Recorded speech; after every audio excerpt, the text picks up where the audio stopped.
man lamang pinapasok ito kanyang anak na Vice Presidente ng Pilipinas? Bakit hindi man lamang huminintay ang desisyon ng Korte Suprema? Ngayon, hinihintay nyo yung, yung committee report kay dating Pangulong Rodrigo Duterte. Ang daming dapat hintayin, hindi nyo sinunod. Dahil napakawalang hiya mo pala, Boying Remulla. Anak ng toka, napakawalang hiya mo. Kay dating Pangulong Rodrigo Duterte, paglapag niya ng umaga, gabi, dinala nyo na siya ng Daig Netherlands.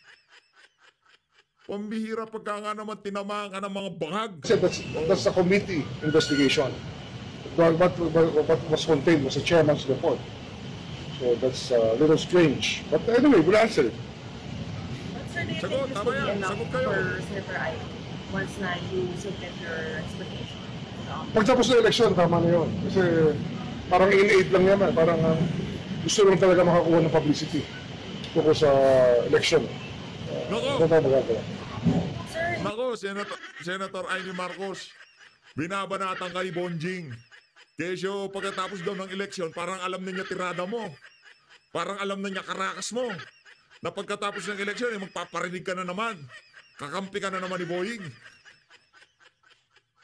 Hindi, kabisado ka na eh. Kumbaga, hubad ka na. Hindi lang yung mga taga-suporta ni Tatay Digong ang nakakaalam sa karakas mo. Kahaba-haba ng panahon na binabanata ng mga Duterte, no comment, basta para ako sa taong bayan. Di na ako magsasalita dyan. Puro parinig. Di ba? Ngayon, maging ito si Bonjing, binabanatan ka na. Yan ang problema kasi sa'yo. Ano ka ika nga, para kang pulis doon sa mga sinaunang pelikula. Di ba? Pagkatapos na ang bakbakan, doon sila lumalabas. Wala na, tapos na bakbakan, nasa daig na si Tatay Digong. Yan ba? Parang sinaunang pulis. Yan si Amy Marcos. kay Kulong po, meron din daw pong complaint na denial po sa parang Grave threats. grave threat. Yeah, I was told about it.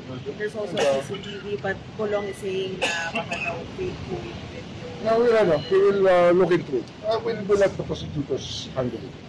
Hindi naman ako nagdidictate ng gagawin ng prosecutor.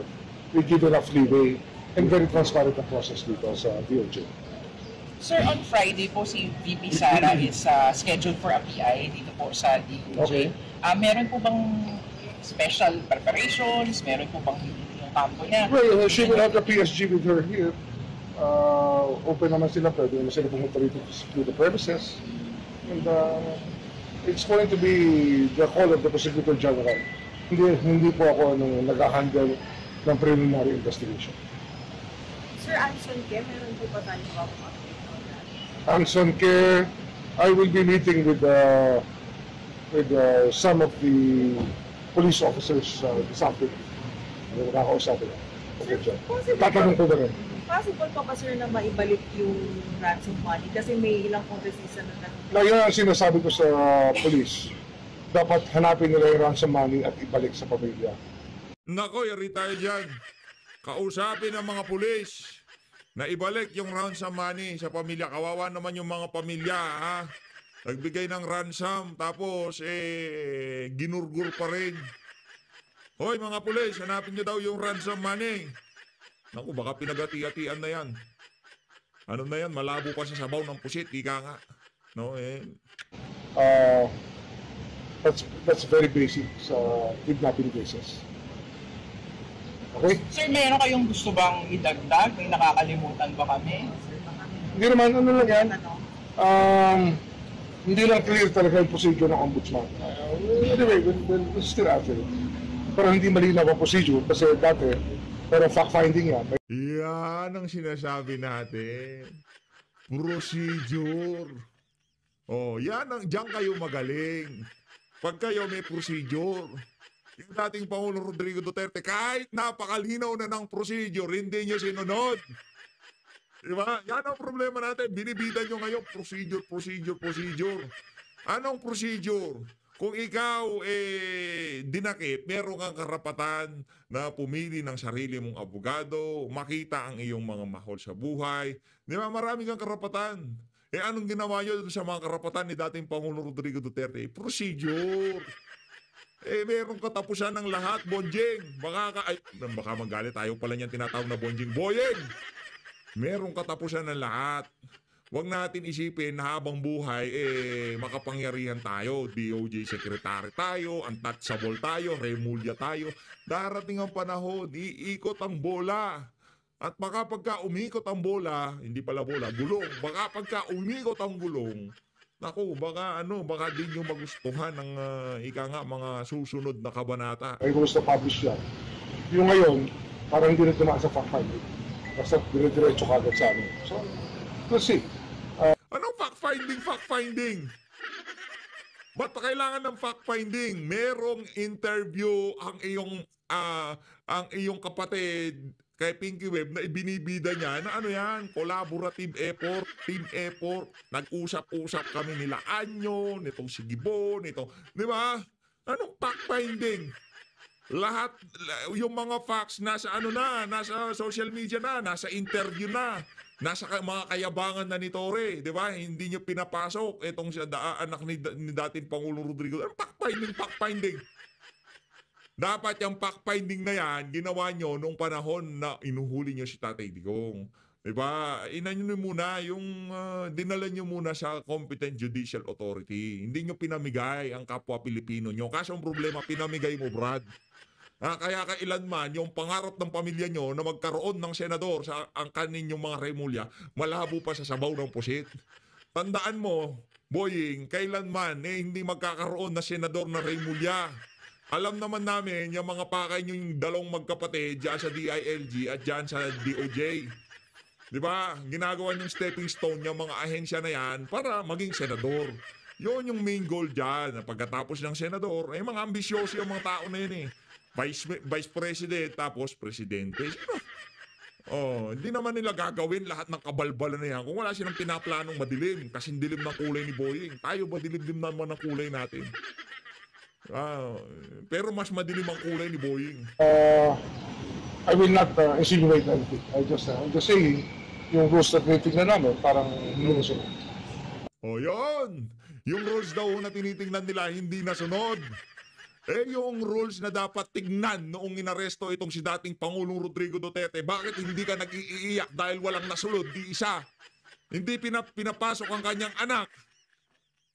Hindi pinapasok ang kanyang mga doktor, mga abogadong. Di ba? Abogado ko si Inday, papasukin niyo dito, pinapasok.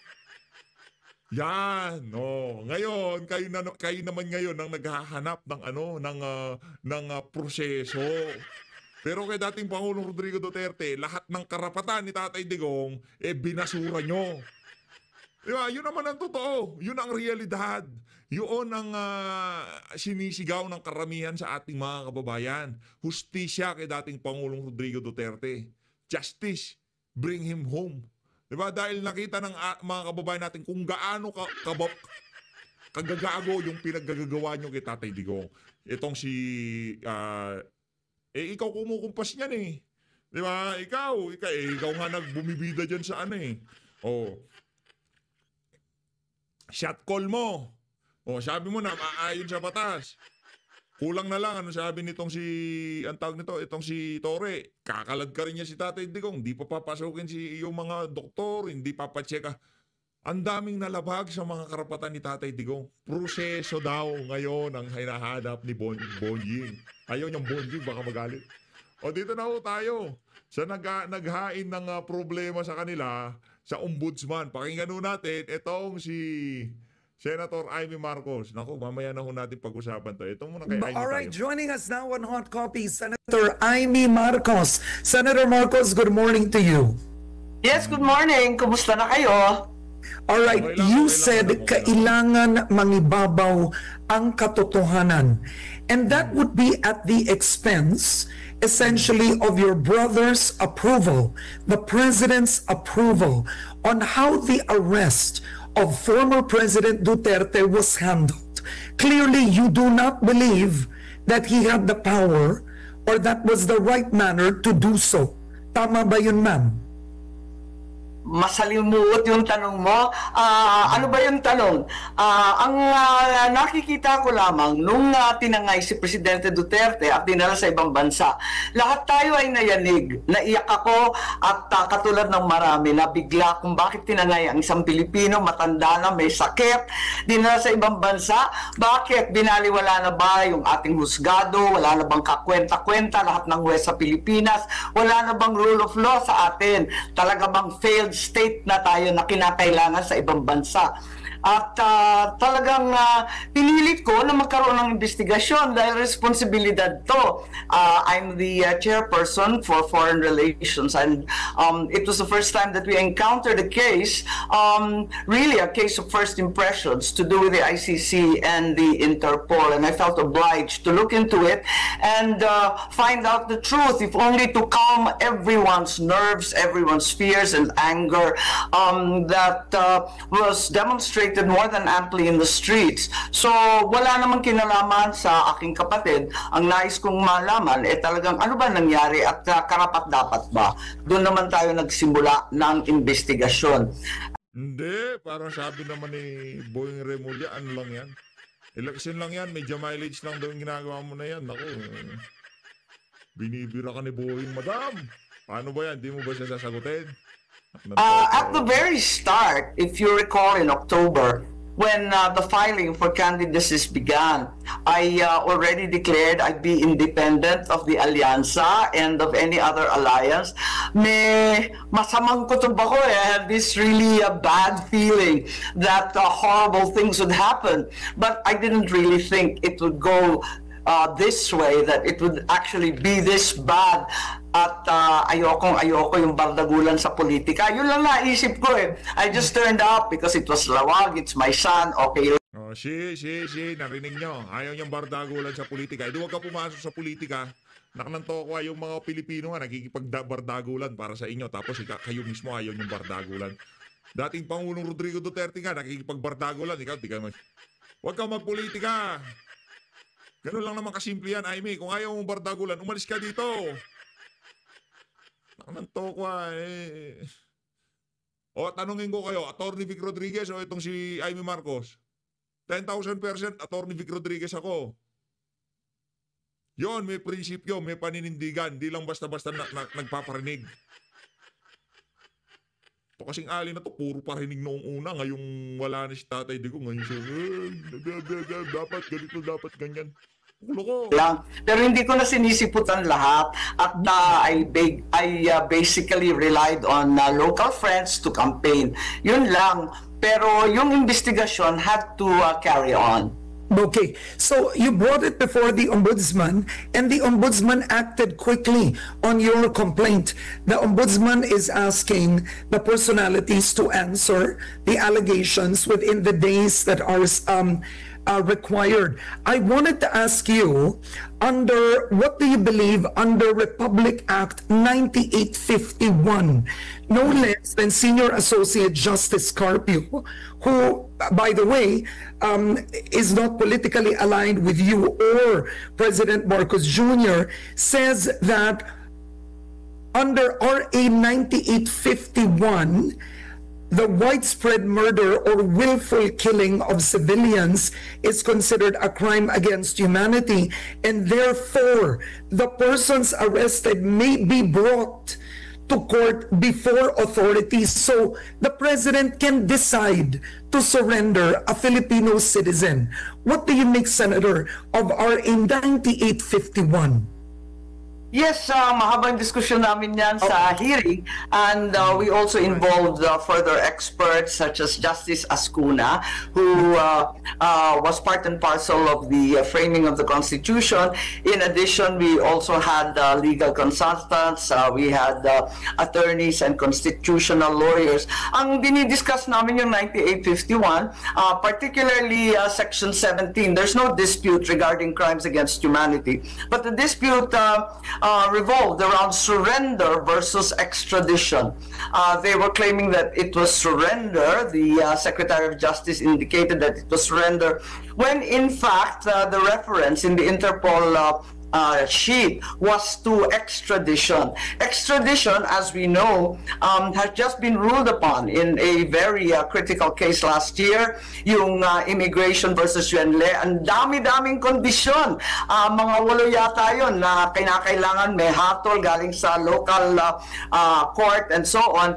And in fact, the surrender that government was claiming is limited only to foreigners. So dapat hindi ginawang surrender katulad ng nangyari. But is that right? Dahil maliwanag naman na Pilipino siya. Kaya hindi dapat sinusurrender ang isang Pilipino. Okay, but Senator, does RA 9851 state that it's only for foreigners? It doesn't state right here that it's only for foreigners. Yes, what happened apparently when you investigate the records and the transcript, na tanggal yung surrender of foreigners. But it's very, very clear in the original draft. It's also there in the discussions. And for some mistake, there's been a failure to include the fact that surrender refers to foreigners. I think this is also constitutionally mandated because Filipinos do have a right guaranteed by the Constitution to live in their own homeland. Yung extradition, kapag magpapalayas ka, napakadaming kondisyon eh. Kaya kinakailangan siguro yun na, yung in aid of legislation.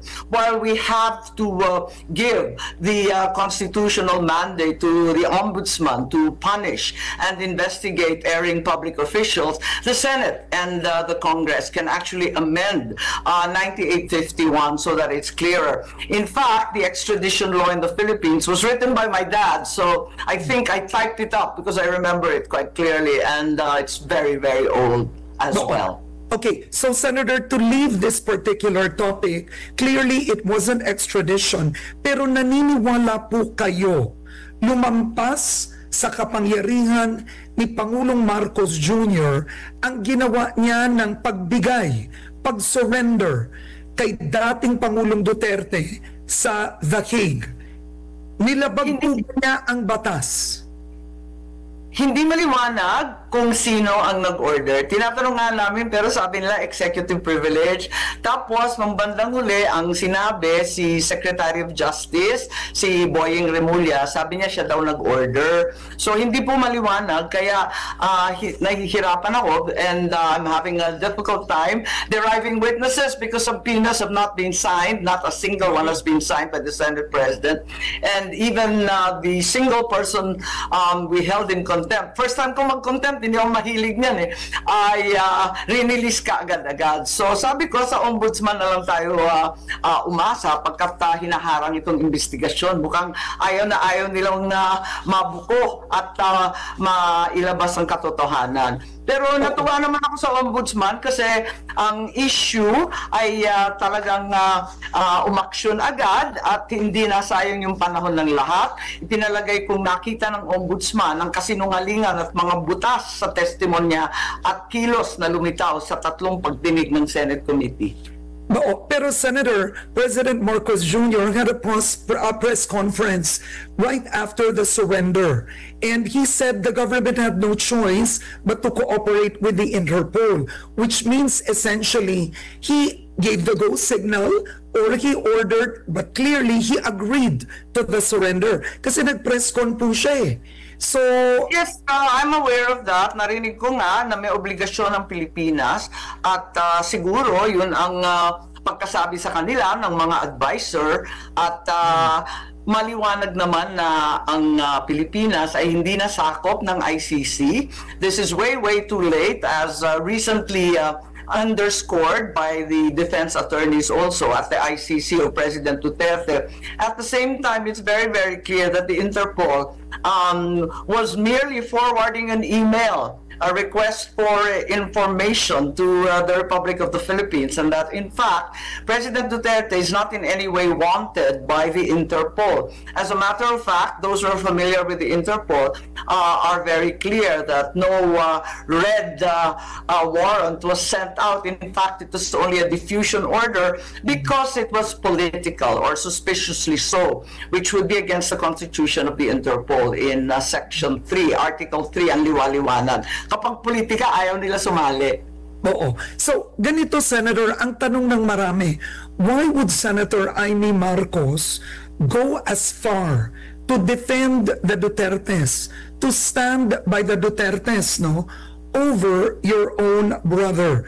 You've been quoted as saying, Senator Amy Marcos has said, I cannot bear what was done to President Duterte. And yet, ang tanong ng ilan, what about the Vice President threatening to have your brother assassinated? Or the Vice President threatening to throw your father's remains in the West Philippine Sea? So, people are confused. Bakit siya kumakampi sa hindi niya kamag-anak, kapatid niya, at ang kapatid niya na namumuno ngayon ng bansa, bakit niya inaaway? Ako, Karen, Nako. Mabigat yung tanong nitong si Ma'am Karen Davila, no? Mabigat-bigat ho yun. Pero ang mabilis na kasagutan dyan, ha, Ma'am Karen, ha? Ang issue kasi dyan, noong mga naunang panahon, tahimik yan si Tita Amy. Ngayong eleksyon, tumatakbo siya ng pagkasenador at ang lagay parang matatalo ho siya. Kailangan ho niyang gawin lahat ng mga bagay na yan para manalo siya. Yun ho yun. No? Hindi mo pa alam, yun. Para makuha ang simpatsya ng mga taga-suporta nitong si dating Pangulong Rodrigo Duterte. Ganun lang naman yun. Simple lang naman ho yun. Ganun lang naman yun, Ma'am Karen. Ang sagot ko, Senator. hindi mo ako magagawang defensive kasi wala akong kasalanan at wala akong ipagtatanggol sa ginawa ko. Eto, wala itong kinalaman sa Marcos o Duterte. Sabihin ko ang totoo, ito Di pwede, madam. Hindi pwedeng walang kinalaman sa Marcos o Duterte yan. Dati kalaban nyo, mga dilawan, bigla naging mga Duterte. Nakananto ko, mga walang iya talaga tong mga Marcos na to. Lahat ng humaharap sa kanila, talagang tinatrabaho nila. Di ba? Kaya panahon ng tatay niya, mga Marcos. Ngayon ay mga dilawan. Nung alam nila na nadurog na ng Duterte ang mga dilawan, wala na ho talaga sa picture ang mga dilawan na yan. Sino yung magiging presidential candidate nila? Pili ho kayo. Lenny, Bam Aquino, Kiko Pangilinan, kahit alin ho dyan, patapon lahat yan. Ang talagang nakikita lang na ho nila na magiging susunod na presidente, si VP Sara, kaya yun ang pinupuntirya. Yan ang ginawa ng kapatid dito si Marcos Jr., talagang para madispatcha itong si VP Sara. At ang pinakaika nga, stronghold ng mga Duterte, itong si dating Pangulong Rodrigo Duterte. Ito naman ginagawa mo, Senator Amy. Kaya ang pagmasahe dyan sa issue nitong si dating Pangulong Rodrigo Duterte. Again, pinapalakpakan ka namin dyan, madam. Maraming salamat. Kumbaga, ginampanan mo ang iyong tungkulin bilang isang senador. Yan naman ho tama. Ayan ho talaga ang trabaho ng isang senador. Pero kung yan ang magiging basyan namin kung bakit yan namin ibuboto, parang ano naman ho yan, malapit. Pero kung dati pa, talagang meron kang malalaman na party-party, dumudugo ang ilong, di ba? Kung meron ganong mga hanas na banat ka dati, baka ngayon, isa ho kami sa mga nagtatanggol sa inyo. Pero wala na ho talaga. Tapos na ang ano nyo. Pahinga na ho kayo, ika nga, tulog-tulog din pag may time. At ganyan din ang gagawin namin sa kapatid mo, yan si Marcos Jr.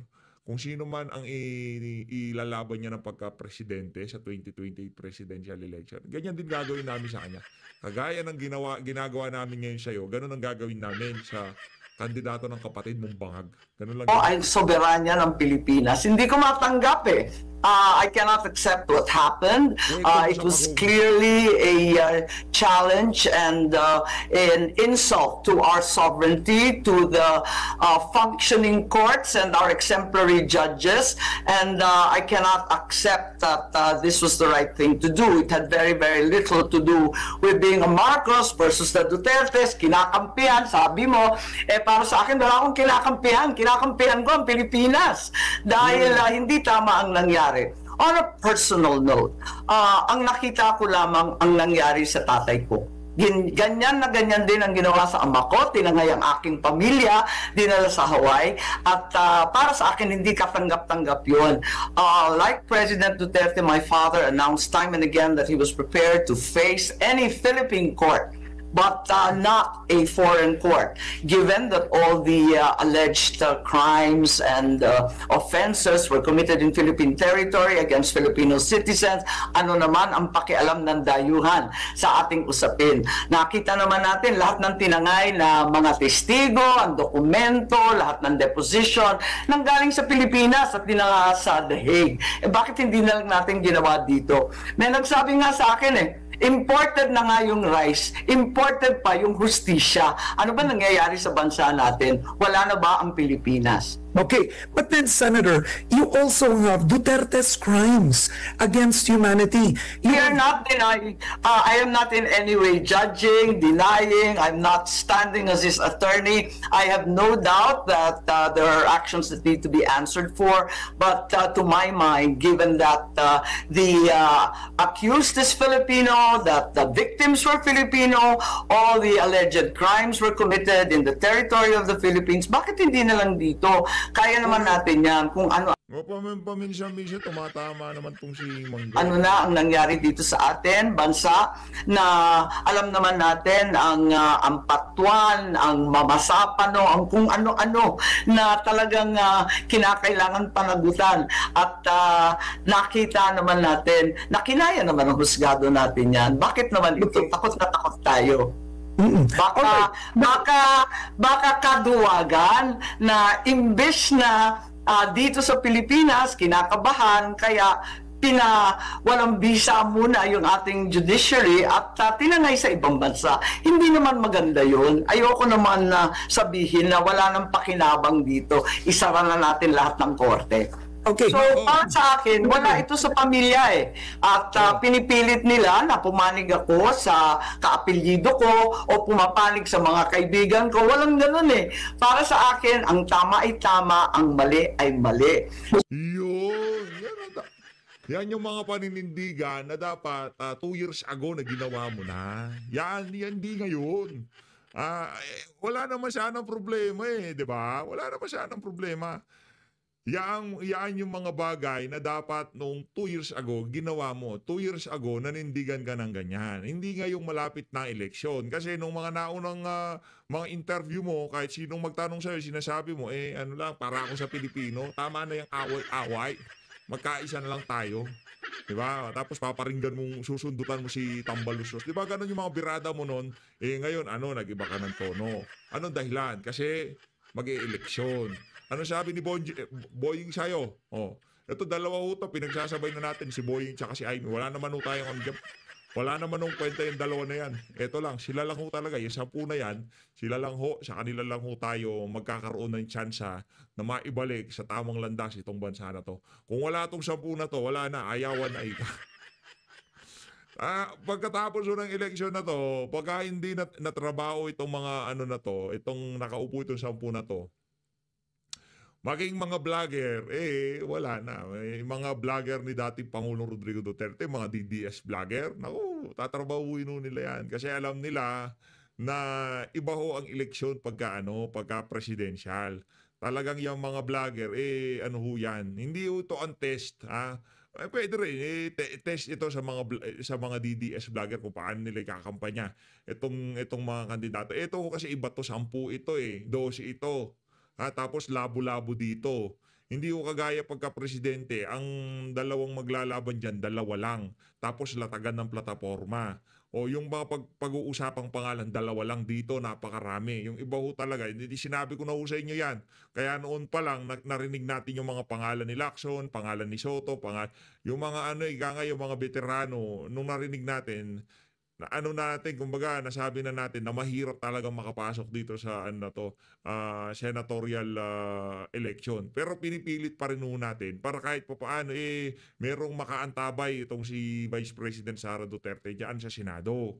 No, ngayon pero kung itong ating 10 kandidato na to hindi nanalo, matagal-tagal pa hong iiyak yung mga kababayan nating OFW na nagmamahal sa ating bansa. Yung tipong pag naghalal sila, bumoto sila, umaasa sila, sa mga susunod na panahon, makakauwi na sila sa bansang Pilipinas at makakasama na nila ang kanilang mahal sa buhay. Pero pagka hindi nanalo ng 10 na to, Tagal-tagal pa akong pagtsatsaga yan. Hindi naman natin sinasabi na pagkaupo ni VP, uuwi na kayo. Hindi ho yun. Pagka-uwi ni VP, mailalagay sa tamang landas itong bansa na to. Hindi naman ibig sabihin na uwian na kagad. Kumbaga, may isa sa ayos yung mga problema, yung mga urgent concern ba? Di ba? O ano yung pang mga urgent concern? Gutom. Di ba? Yung gutom ho talaga ngayong mga panahon na to, kawalan ng trabaho sa ating bansa. Pagka gumanda na ekonomiya natin, dahil nasa tamang katinoan na namumuno sa ating bansa, doon tayo magkakatsansa na pwede na umuwi, marami ng oportunidad. Pero habang maraming gutom, nako, talamak ang kriminalidad dyan, kung ano-ano pumapasok sa isip ng ating mga kababayan. Kaya kailangan natin na merong political will na pagsugpo dito sa dito sa kriminalidad. At lahat ng nagpalala sa kriminalidad dito sa administrasyon na to, sila ho dapat ang ikulong. So, Senator. paglaban ng tama, itama ang mali. So, Okay. iisa na lang tayo dyan. Alright, Senator, sinabi niyo ilaban ang tama, ang mali ay mali. And yet, you have Vice President Sara Duterte endorsing you. And the sitting Vice President, frankly speaking, refuses to answer or to account for how she spent confidential funds. She has names in her confidential funds like Mary Grace Piatos. I mean, pagkain na yung maraming nakapirma doon sa mga resibo. Pero po ng Ikaw naman na Ma'am Karen Davila, pambihira. Pagka nga naman tinamaan ka ng mga mainstream media dilawan. No? bayan yun. So, ang tanong rin ng marami on social media, Hindi intelligence po yun. Intelligence gathering yun. Alam nyo naman ho, mga yun, mga AKA, mga alias. Hindi ho tunay na pangalan. No? Kahit lagay mo pa dyan si Piatos, si cellphone, kung ano-anong pangalan paglagay nyo dyan, syempre intelligence ho yun. Binibili ho nila doon impormasyon. Hindi ho pwedeng ilagay totoong pangalan. Kaya nasira ang intelligence community mula na pag-usapan yan Natatakot na ho sila, lalo na pagkapambabayad sa kanila, Intelligence and Confidential Fund. Alam mo naman yun. Binubola nyo na naman yung problema sa mainstream media, puro kagaguhan mga pinaggagawa nila. why would you tolerate the Vice President refusing to hold herself into account, and here you are defending her and having your hand, kumbaga inendorso ka po pa niya. Don't you think she should answer? I don't know when I defended her. Hindi ako nagtatanggol sa kanya tungkol dito sa kung ano-anong aligasyon tungkol sa confidential funds. First of all, hindi ako pwede mag-comment dyan kasi kung sakasakali, itutuloy na yan at manalo ako, magiging huwes ako dyan. So I'm unable to comment on that. And I certainly haven't defended her. Dahil I think she's more than competent to defend herself. She has a whole slew of lawyers all set to go. And I think we will have to hear the evidence when it finally reaches the Senate, and if I do finally reach the Senate. Okay. Eto mga kababayan, ang maipapayo ko na lang sa ating mga kababayan ngayong mga panahon na to,